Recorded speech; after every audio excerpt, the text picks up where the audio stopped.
ya untuk ekspansi dan diversifikasi market ke Afrika Selatan begitu ya. Seperti apa potensi yang Anda lihat dan bagaimana rencana ke depannya? Ya, untuk ekspansi kita ke depannya ialah setelah kita menyelesaikan tahapan proyek dari pembangunan pabrik refinery yang kedua dan juga pabrik minyak goreng kemasan bottling ini, kita akan berekspansi ke dalam bidang energi terbarukan, yaitu biodiesel dan juga industri oleochemical.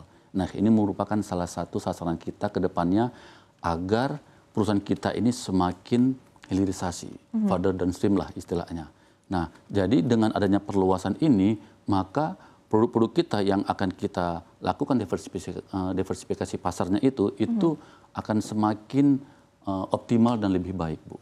Nah, itulah yang membuat kita itu terus berinovasi, terus berinisiatif mengembangkan produk-produk hilirisasi apa yang menjadi kebutuhan untuk pasar-pasar global. Oke, ini khusus untuk apakah memang akan lebih fokus kepada global atau untuk domestik juga begitu? Karena kita ketahui pemerintah juga memiliki mandatori ya untuk penerapan biodiesel. Apakah ini juga menjadi satu target tersendiri untuk CBUT ke depannya? Ya, untuk mandatori biodiesel itu sekarang kan biodiesel itu B40 ya. Nah, tentu kalau kita lihat dari sisi ekspor CPO itu akan juga semakin menurun, ya kan?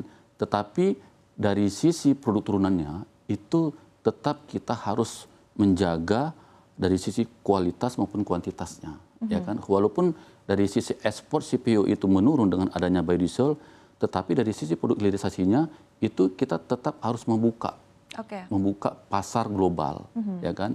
Karena permintaan pasar global juga untuk produk turunannya seperti olin, stearin, dan PFAD, mereka juga menggunakan produk-produk turunan itu untuk biodiesel mereka atau juga mungkin minyak goreng untuk di negara mereka masing-masing. Nah, makanya dari produk turunan ini kita harus bisa menyeimbangkan apa yang menjadi kebutuhan lokal dan apa yang menjadi kebutuhan untuk global. Nah, ini menjadi satu strategi kita, gambaran kita bahwasanya CBUT tetap membuka wawasan, membuka satu pasar, bahwasanya bagaimana kita menyeimbangkan mana kebutuhan lokal dan kebutuhan dari global itu sendiri. Tapi secara persentase akan melihat nanti begitu. Betul, seperti apa kita masih akan melihat dinamikanya seperti apa kebutuhan dari pasar global dan pasar lokal itu sendiri. Baik. Dari sisi pendanaan seperti apa? Tadi kan ada pengembangan, ekspansi akan dilakukan begitu ya. Nah, di satu sisi dari sisi pendanaan Anda melihatnya apakah memang ada tantangan tersendiri? Apalagi kalau kita lihat kan sebetulnya market di awal tahun ini kan sempat terkoreksi ya cukup dalam untuk indeks harga saham gabungan. Tapi rupanya tidak terlalu banyak berpengaruh kepada saham dari CBUT, cenderung stabil dan bahkan cenderung menguat begitu ya, Pak Rory. Nah, ini seperti apa mungkin dari sisi pendanaan? Apakah memang dirasakan ada tantangan di tengah berbagai sentimen yang ada saat ini? Kalau melihat dari sentimen sekarang ini ya, apalagi dengan adanya perang dagang ya antara Amerika dengan Cina ini, dari sisi pendanaan kita itu sampai dengan sekarang masih cukup baik. Ya. Nah, jadi pendanaan kita itu diperoleh dari pihak perbankan dan juga dari sisi equity kita sendiri. Nah, makanya dengan adanya pendanaan-pendanaan ini, CBU tetap akan terbuka untuk ekspansi. Nah, dengan gangguan-gangguan dan tantangan-tantangan global yang sekarang ya, kalau saya melihat CBU masih lebih stabil, masih mengalami pertumbuhan yang positif lah untuk pengembangan yang akan datang. Baik. Artinya memang masih cukup optimis ya dari sisi pendanaan. Tapi mungkin rencana ke depannya penggunaan CAPEX dan lain sebagainya, apakah memang sudah bisa di-share begitu, Pak? Nah, kalau untuk mengenai penggunaan CAPEX dan OPEX-nya itu kita lagi sedang menggali beberapa FS ya, feasibility study, terutama untuk pabrik pengembangan ekspansi energi terbarukan biodiesel.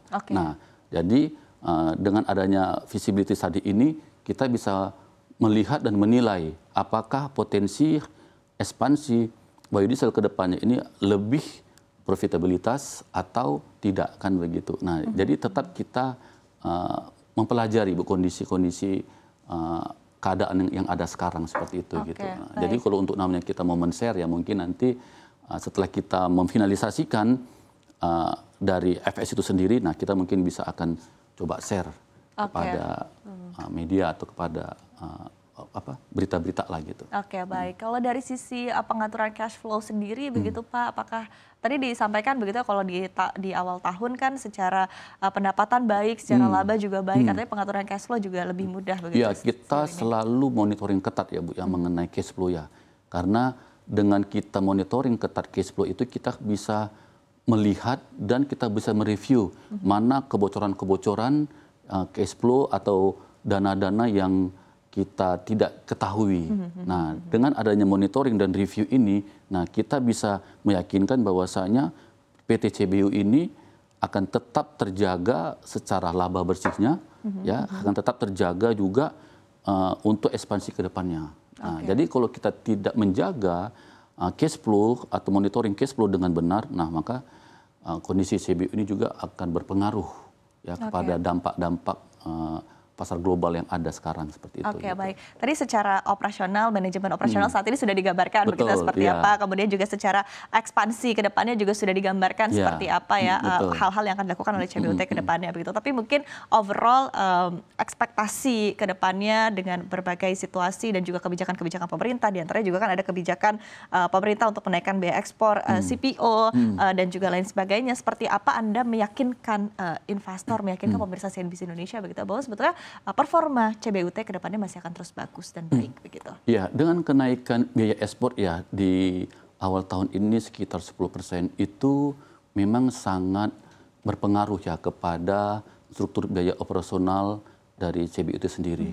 Karena dengan adanya kenaikan biaya ekspor yang dibebankan, yang dikeluarkan oleh pemerintah dan akan berdampak kepada beban levy yang harus ditanggung oleh perusahaan, nah itu akan sangat berpengaruh dari sisi profitabilitasnya. Sehingga dengan adanya kenaikan beban biaya ekspor 10% itu akan menekan margin. Nah, tetapi dari sisi CBU itu sendiri kita tidak bisa berdiam diri ya Bu, atau kita tidak bisa menerima keadaan yang ada. Tetapi kita memiliki satu inisiatif, strategi-strategi yang kita bisa lakukan. Contohnya, kita bisa melakukan peningkatan utilisasi. Nah, dengan bagaimana? Dengan melakukan preventif maintenance yang lebih baik. Baru yang kedua, kita melakukan efisiensi untuk menekan biaya kos produksi. Mana hal-hal yang kita bisa efisiensikan dari kos produksi yang kita lihat tinggi, nah itu kita melakukan satu inovasi. Ya, contohnya penghematan bahan bakar, contohnya penggunaan bahan-bahan kimia penolong untuk produksi, ya. Dan juga kita melakukan satu improvement dari biaya-biaya shipment. Ya, contoh mungkin dengan kita mengurangi losses dari shipment yang ada, nah itu juga akan berdampak, Bu. Kita bisa meyakinkan kepada investor bahwasanya CBU ini adalah perusahaan yang akan terus berkembang secara inovasi, terus akan berkembang secara inisiatifnya, sehingga apapun kondisi yang ada di luar maupun di dalam kita sendiri, kita bisa mengatasinya seperti itu.